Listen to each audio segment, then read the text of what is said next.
Oke, kita mulai ya. Assalamualaikum warahmatullahi wabarakatuh.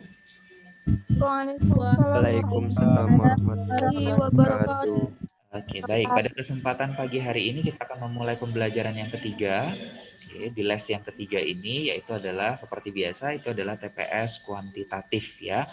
Nah, hari ini sebenarnya minggu lalu kita sudah belajar sedikit membahas-bahas soal kembali untuk TPS kuantitatif. Nah, hari ini lebih kepada pengantarnya saja ya. Jadi, hari ini ada beberapa soal, cuma ada 3 soal, tapi lebih dari situ kita berbicara adalah mengenai pengantar dan apa yang saya alami di pembelajaran TPS kuantitatif berdasarkan fakta yang terjadi di lapangan ketika kalian kelas 10. Faktanya adalah pertama, mungkin karena pemikirannya bahwa TPS kuantitatif ini bukan materi yang ujikan di ujian semester atau ujian mid seperti itu dan tidak ada nilainya tertulis di raport, maka beberapa ada yang tidak mengerjakan tugas-tugasnya gitu ya, atau mungkin semoga tidak ya, semoga tidak, ini hanya asumsi saja. Mungkin ada beberapa yang mengatakan bahwa mengesampingkan dulu materi TPS kuantitatif. Nah, di sini pada kesempatan hari ini saya mungkin akan membuka cakrawala baru kalian sebenarnya kenapa TPS kuantitatif itu diajarkan di sekolah ini gitu ya. Beda dengan sekolah-sekolah yang lain. Walaupun penilaiannya tidak ada di raport karena kalau misalkan raport itu harus sesuai dengan yang ada di dinas. Ini adalah merupakan suplemen tambahan. Kira-kira seperti itu. Jadi kayak kita juga butuh suplemen tambahan kalau misalnya mau sehat gitu ya. Kira-kira inilah dia. Oke, berarti izinkan saya untuk men-share slide-nya terlebih dahulu. Ya. Oke ya, slide saya sudah tampak ya. Oke, apakah slide oke sudah ya?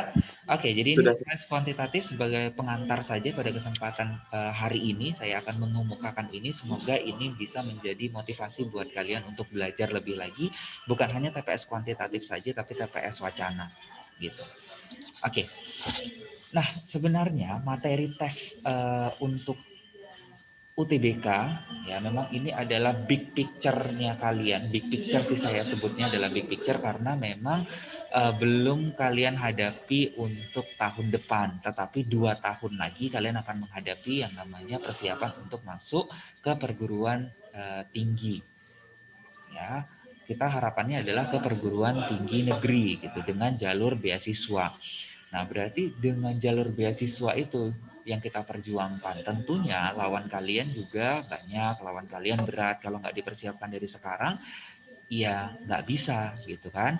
Makanya dipersiapkan mulai dari kelas 10 bahkan. Jadi ini materi tesnya. Jadi 2 tahun yang lalu, brother sister kalian pada saat pertama kali ujian UTBK dilaksanakan di masa pandemi corona, maka yang diujikan cuma TPS saja. Jadi mau dia anak IPA, mau dia anak IPS, itu yang diujikan hanya TPS saja. Nah, TPS-nya itu ada 4 golongan besar, yaitu adalah TPS penalaran umum, TPS pengetahuan kuantitatif, TPS pemahaman bacaan dan menulis, dan TPS pengetahuan dan pemahaman umum. Jadi ini sesuai juga dengan kementerian yang disebut dengan literasi. Literasi itu kan ada 2, literasi matematik atau dia literasi yang berkaitan dengan bacaan, pengambilan kesimpulan dari bacaan gitu ya, menangani berita hoax seperti itu.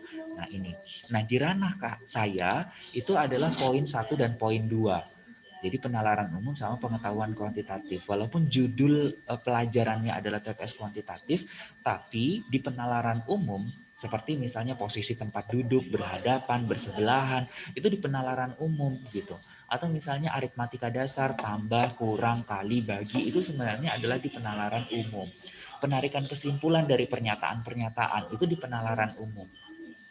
Kalau pengetahuan kuantitatif lebih ngitung biasanya sudut, lalu kemudian untung rugi, gitu ya, kesimpulan-kesimpulan yang seperti itu. Atau misalnya investasi, dia menabung misalnya, maka tabungannya 2 tahun yang akan datang itu berapa dengan nilai suku bunga tertentu. Nah itu berarti hitungannya adalah dengan pengetahuan kuantitatif. Sedangkan 3 dan 4 itu dipelajari di TPS Wacana. Oke, nah itu artinya kalian harus mempersiapkan ini gitu. Karena 2 tahun yang lalu hanya ini. Nah, tahun lalu ini seperti tahun-tahun yang sebelumnya, yaitu ada yang dinamakan dengan tes kompetensi akademik (TKA). Nah, sekarang kalian adalah merupakan anak saintek. Ya, sekolah kita itu jurusannya jurusan saintek. Berarti nanti kalau misalnya kalian mengambil jurusan saintek, contoh nih, misalnya cita-citanya ada yang pingin ke teknik, ada yang pingin ke kesehatan gitu. Ada yang pingin ke pertanian, oke? Ada yang pingin ke informatika. Nah, itu semuanya adalah jurusan-jurusan saintek. Jadi ujiannya ujian saintek. Nilai yang diambil adalah nilai TPS dan nilai saintek. Berarti gabungan antara nilai TPS yang 4 tadi ditambah dengan nilai biologi, fisika, kimia, dan matematika. Oke, lalu kemudian pertanyaannya adalah apakah anak saintek bisa mengambil jurusan lain? Boleh, gitu. Ya, misalnya dia mau jadi duta besar, mau jadi konsulat. Berarti dia ngambilnya adalah hubungan internasional. Atau dia mau jadi penterjemah bahasa asing. Berarti dia ambilnya adalah ke ya apa bahasanya, misalnya sastra Inggris, sastra Korea, sastra Cina. Nah, berarti sastra itu masuknya adalah ke Fakultas Ilmu Budaya. Atau misalnya dia mau jadi akuntan, berarti dia Fakultas Ekonomi. Atau misalnya dia mau jadi lawyer, dia mau jadi misalnya reporter, berarti ngambilnya ilmu komunikasi, ilmu hukum seperti itu. Nah, berarti dia kan loncat, lintas minat namanya. Nah, itu berarti dia soshum nanti ujiannya. Gitu. Oke, berarti yang dinilai adalah sejarah, geografi, ekonomi, dan sosiologi. Jadi, saya sarankan mulai dari awal adalah jangan menjadikan jurusan soshum sebagai pelarian dari jurusan saintek. Ketika kalian merasa bahwa terlalu berat di jurusan saintek, lalu kemudian kalian melarikan diri ke jurusan soshum, ingat bahwa jurusan soshum juga punya tantangannya sendiri. Apalagi di sekolah kita tidak ada pembelajaran sosiologi. It means bahwa kalau misalnya kalian ngambil jurusan soshum dan mengikuti tes, maka yang harus kalian pelajari, kalian harus bersaing dengan mereka-mereka yang sudah belajar sejarah. Sejarah itu ada dua ya kalau misalnya di soshum. Ada secara wajib, ada sejarah peminatan. Itu kalau anak IPS.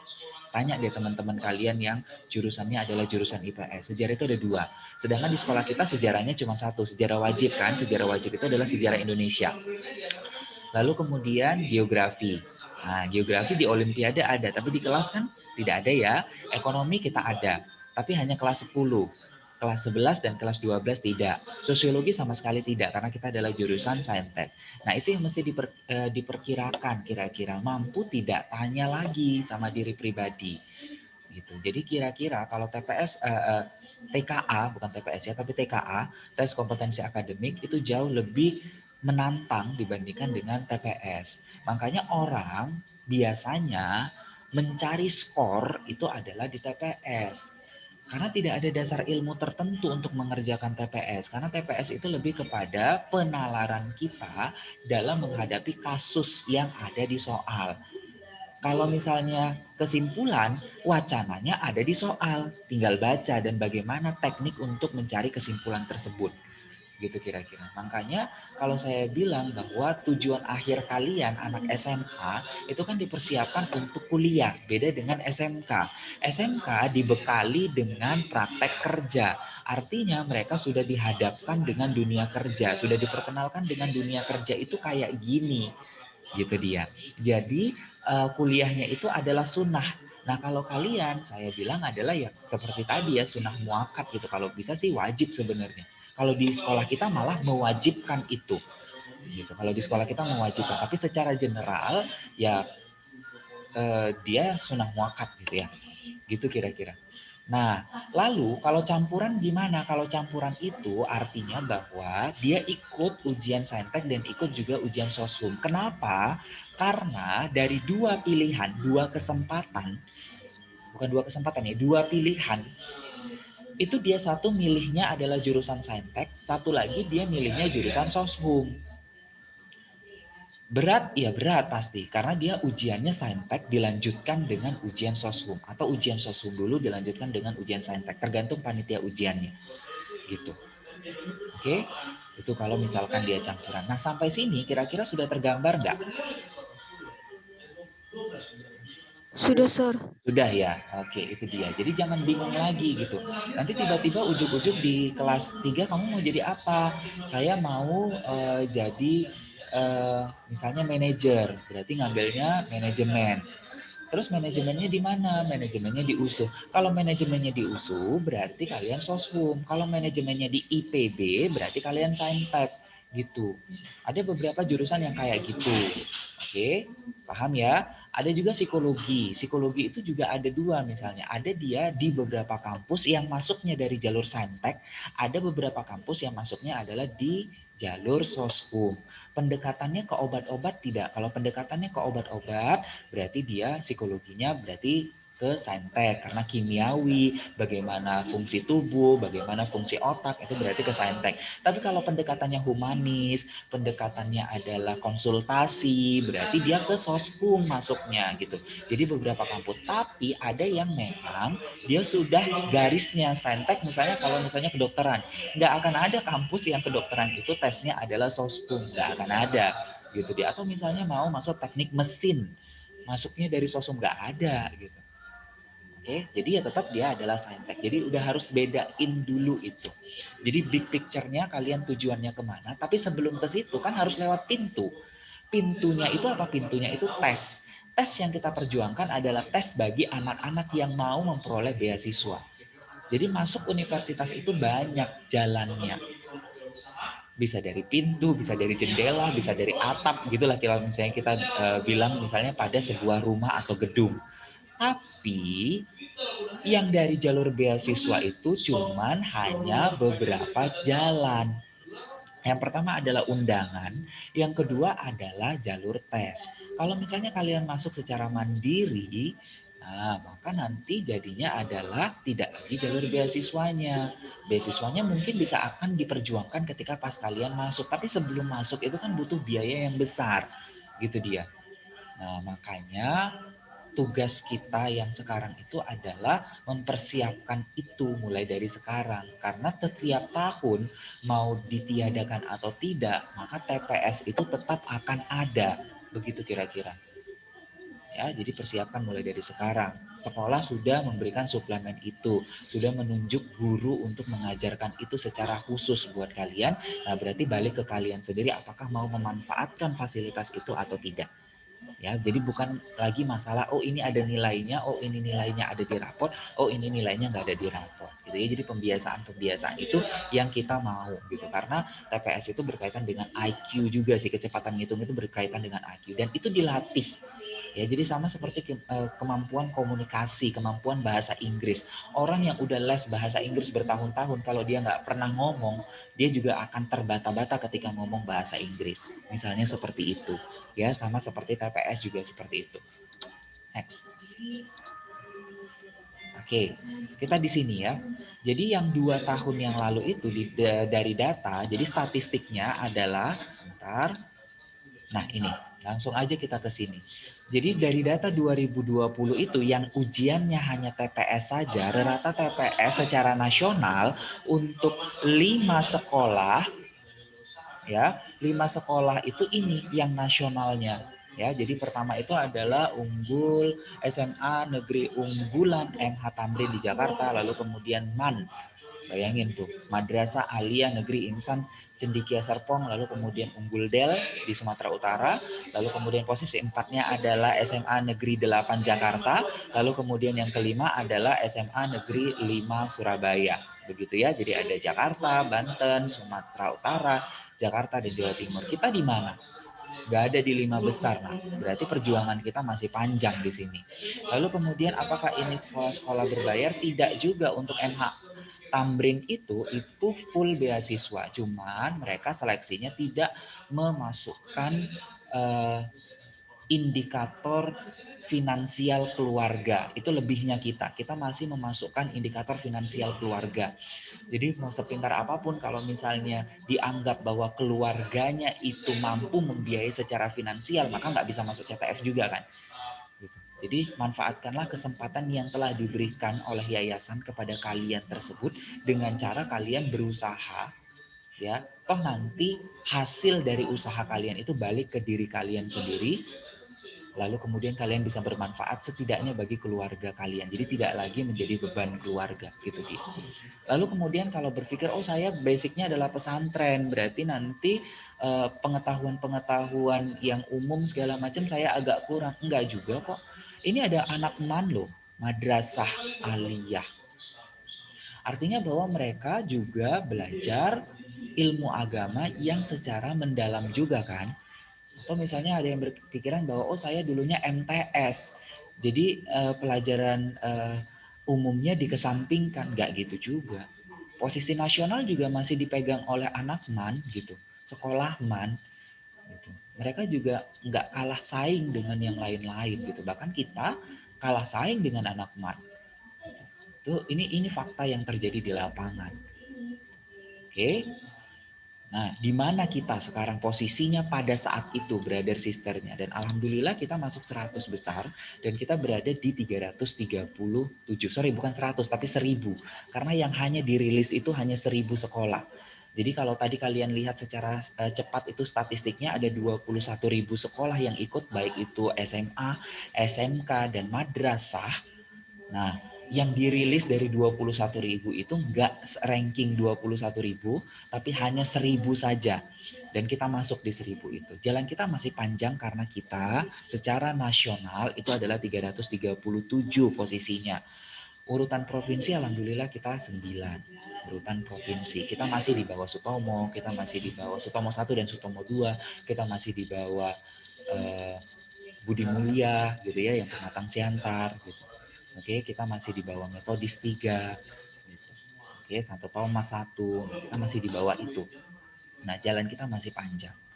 Oke, jadi oleh karena itu kalian nih di sini sekarang ya sebagai ujung tombak dari yayasan ini. Oke, karena kalian juga nanti yang bakalan bertanding. Saya menyebutnya bertanding ya. Jadi bertanding itu bukan hanya lomba sih sebenarnya, tapi bertanding untuk mengalahkan diri kalian sendiri. Itu adalah merupakan pertandingan yang luar biasa juga. Dari rasa malas, dari rasa keterbatasan gitu ya, dari mental block yang selama ini ada. Oke. Nah, lalu untuk yang di sini adalah rata hasil TPS angkatan 9. Angkatan 9 berarti yang baru lulus. Oke, brother sisternya. Nih kita. Di TPS kuantitatif itu 587,05. Jadi tertinggi itu 1000 ya. Nah, kita ratanya adalah 587. Pengetahuan umum itu kita 553. Terendah bahkan. Pemahaman bacaan itu 565. Lalu penalaran umum 558,8. Ini yang terjadi di fakta kita adalah seperti ini. Oke. Ini masa pandemi. Ya, sekarang juga sama kan masa pandemi juga. Oke, lalu kemudian nah persebaran nilainya ini. Jadi memang ada yang tinggi ya kan, ada yang rendah, ada yang di bawah rata-rata ini 300-an nih. Di bawah rata-rata orangnya secara individu ini juga di bawah. Ada juga yang 900-an tapi 1000 nggak ada ya. Nilai sempurna yang 1000 itu nggak ada. Oke. Nah, baru kemudian kita lihat lagi di sini. Jadi kita lihat standar nilai UTBK-nya. Jadi berdasarkan Kuiper gitu ya. Nah, kalau kategori ini terbalik ya, kategori rendah, kategori tengah, kategori tinggi. Ini terbalik nih di sini. Atau saya edit aja langsung. Sebentar ya, saya edit saja. Ini baik, ini kategorinya adalah kategori rendah. Jadi kategori rendah kalau misalnya nilainya itu di bawah 500. Kategori tinggi kalau nilainya di atas 701 karena tengah itu adalah 501 sampai dengan 700 gitu. Ya, ini yang terjadi. Oke. Nah, artinya apa sih sebenarnya ini? Artinya bahwa kalau misalnya kalian tembakannya adalah ke top 10 university yang ada di Indonesia, kalian harusnya di sini nih kategori tinggi atau kategori tengah akhir. Paham ya? Kategori tengah akhir. Di mana itu di 600-an. Kalau di sini masih berdebar juga kita di 500-an. Apalagi di bawah 500-an. Itu sangat berdebar. Kan tujuannya kalau misalnya kemarin dibagiin angket mau kemana? Mau ke UGM, mau ke UI, mau ke ITB, mau ke IPB. Pertanyaannya adalah sudah melakukan seberapa hebat untuk belajar? Itu sih sebenarnya. Ya, jadi seberapa hebat, seberapa sering, seberapa yakin kita dengan itu. Jangan asal mau-mau, minat-minat, pingin-pingin, cita-cita segala macam, tapi usahanya nggak ada, doanya nggak ada gitu. Jadi usaha dan doa serta restu gitu kan. Jadi semua itu tuh ada kekuatan yang lebih besar dibandingkan dengan kekuatan kita. Tapi artinya bahwa kita berbicara fakta gitu. Faktanya adalah seperti ini, kalau mau aman ya nilainya adalah tengah akhir atau kategori tinggi, itu baru dia aman. Nah, apa yang dicapai di brother sisternya dari 4 nilai tadi, saya ambil lagi rata-ratanya nilai TPS-nya saja ya, walaupun nilai TKA-nya kan ada tuh. Tapi karena saya ngajarin TPS kuantitatif, saya ambil deh TPS-nya aja. Rata-rata nilai kuantitatif, rata-rata nilai daripada TPS-nya itu di angka ini. 587,05. Berarti kategori mana? Kategori tengah. Makanya ada yang lulus, ada yang nggak lulus kan, gitu. Gitu. Oke, kategori tinggi itu, nah kita di sini bukan kategori, tapi nilai tertinggi kita adalah untuk TPS itu 918,13. Terendah, bayangin itu ada lagi yang nilainya 339,9. Nah, harapan saya ini tidak terjadi di tahun angkatan kalian. Gimana caranya? Caranya tetap berusaha. Ya, jadi upayakan untuk ya setidaknya 2 soal deh TPS kuantitatif setiap hari dikerjain. Gitu. Tapi rutin. Dari mana dapatnya? Nanti saya akan kirim kalau misalnya kalian mau, misalnya saya kayaknya pingin jawab-jawab soal TPS, tapi saya nggak dapat soal TPS-nya. Bisa nggak kirim? Bisa. Japri aja ke saya banyak itu, bahkan buku bentuknya. Artinya kalau buku kan berarti udah ribuan.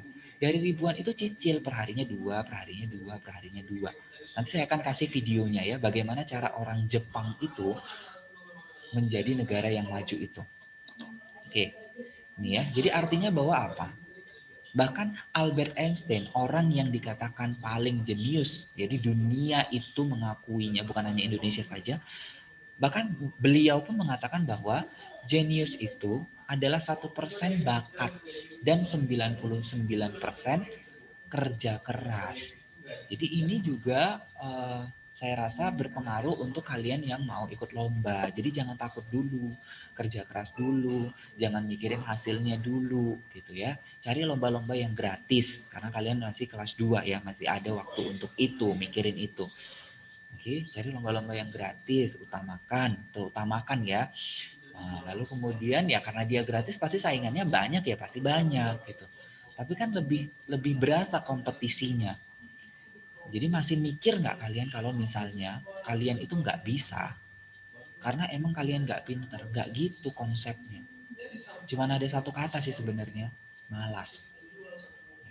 Jadi upayakan bahwa jangan sampai kemalasan itu menghambat kalian untuk maju. Karena tetap bahwa penyesalan itu datangnya di akhir, bukan di awal. Masih ada waktu sekarang. Ini adalah awal semester. Coba dulu perbaharui lagi niat kalian. Kalian itu masuk CTF itu mau ngapain? Apakah kalian mau pasrah saja dengan keadaan pandemi ini? Atau memang kalian mau mengusahakannya?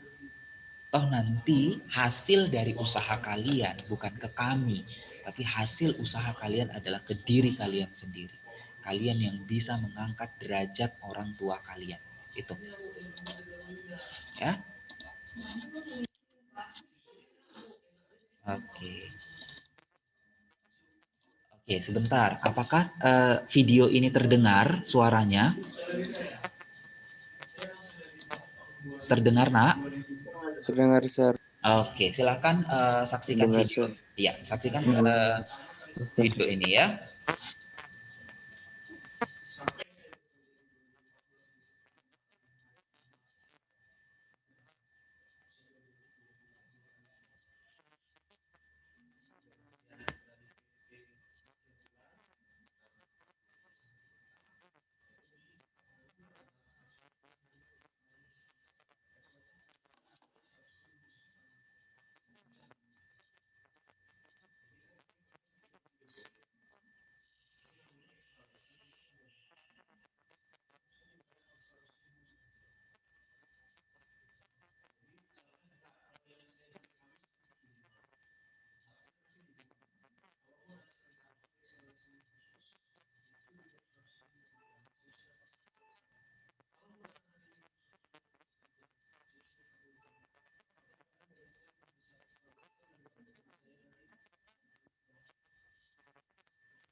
Sir, videonya nggak kedengeran, Sir.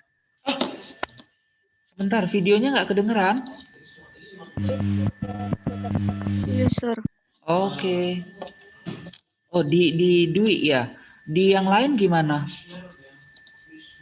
Tetap Sama, Sir. sama. Sama, Sir. Oke, sebentar ya. Ah,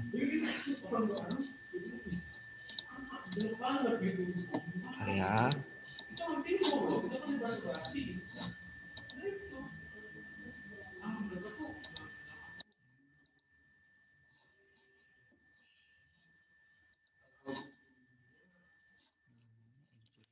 Ya.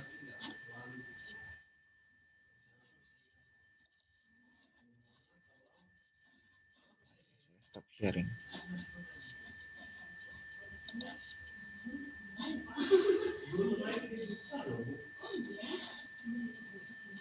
Nah, sama ya, nggak kedengeran juga. Bentar.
Sebentar. Ini udah denger, Nak? Belum,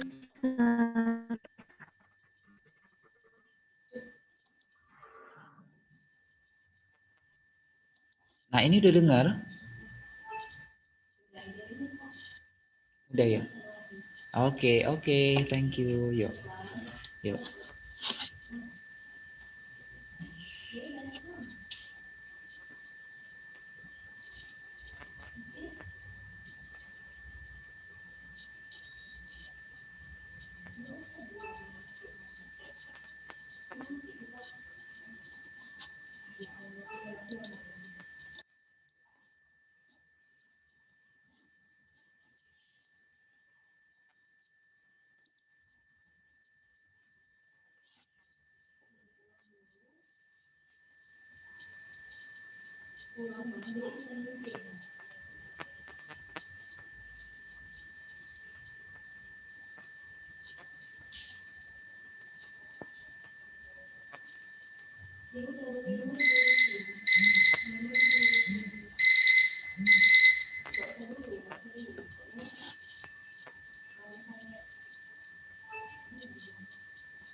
Oke, itu dia.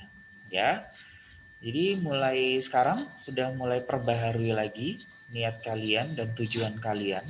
Nah, lalu kemudian saran saya adalah jadi walaupun nilai TPS baik itu TPS kuantitatif maupun TPS wacana tidak ada dimasukkan di dalam nilai rapot, tapi tetap harus latihannya sekarang.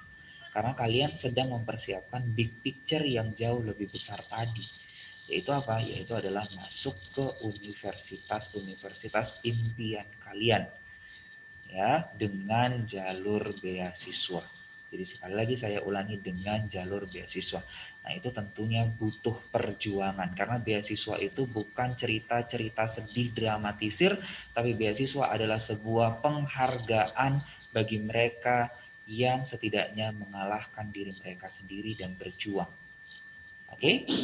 Nah, saya rasa untuk video tadi adalah menutup sesi kita. Ada pertanyaan kira-kira?